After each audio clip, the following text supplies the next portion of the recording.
ইলিশের দো পেঁয়াজি করবো। ইলিশ মাছগুলোকে, এটা ঝাটকা ইলিশ, ঠিক আছে। ঝাটকা মোবাইলেও তো একটা বোঝা যাচ্ছে না, মাশাআল্লাহ ইলিশ মাছগুলো বড় বড়ই। তো আমি এটাকে ভালোভাবে কেটে বেছে ধুয়ে একটু এভাবে কেটে নিয়েছি।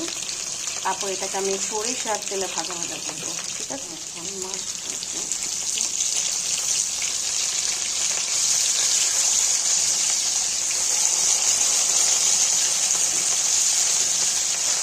দিয়ে দিলাম। না না না, শুধু কাঁচামরিচ। পালং শাক পাইলে নিয়ে এসো। মাছগুলা ভাজা হয়ে গেছে অলরেডি, ঠিক আছে। এখন আমি মাছগুলোকে সুন্দর করে একে একে উঠিয়ে নিচ্ছি। আমার এই রেসিপিটা বাসায় ট্রাই করবে, ঠিক আছে। এটা তো আমার হাজব্যান্ডের খুব পছন্দ, ওকে আমি প্রথমে খাইয়েছি এভাবে। সবগুলো মাছ উঠিয়ে আমি দিয়ে দেব।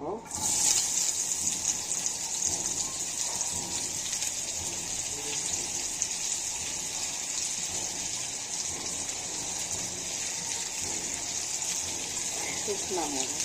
এখন এটাকে ভালোভাবে ভাজা ভাজা করে নিতে হবে, ঠিক আছে।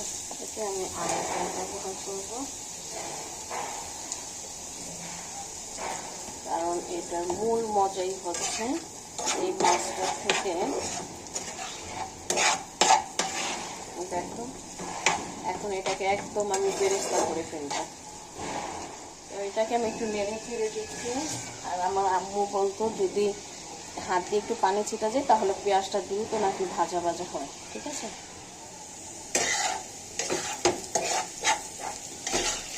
এখন এতে আমি লবণ দিয়ে দিব।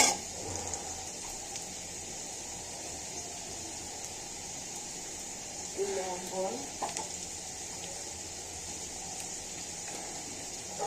সামান্য মরিচ গুঁড়া, সামান্য হলুদ গুঁড়া, ঠিক আছে। এখন এটাকে আমি ভালোভাবে ভাজা ভাজা করে নিই। এতে কোনো আদা রসুন দেওয়া যাবে না, আবার চাইলে তোমরা দিতেও পারো, এটা যার যার ইচ্ছা, ঠিক আছে। আমরা ইলিশ মাছ আর চিংড়ি মাছে আদা রসুন বাটা খাই না। এতে কি হয় জানো, ফ্লেভারটা নষ্ট হয়ে যায়। অরিজিনাল যে ইলিশ আর চিংড়ির একটা ফ্লেভার সেটা পাওয়া যায় না। এই মুহূর্তে মশলাটাকে ভালোভাবে কষানো হয়ে গেলে যখন এরকম উপরে তেল উঠে আসবে সেই মুহূর্তে কিন্তু আমি মাছগুলাকে দিয়ে দিই, ঠিক আছে। আর একটা মাছ আমার বাচ্চা, যেহেতু আমি এখানে অনেক ঝাল দিয়েছি, ও তো এত ঝাল খেতে পারবে না, ও শুধু ভাজা মাছ খাবে। আর ও এমনিতেও ভাজা মাছ অনেক পছন্দ করে শুধু খেতে, ঠিক আছে। ভাত দিয়ে ও কোনো মাছই খেতে পারে না, শুধু মাংস দিয়ে ভাত খেতে পারে।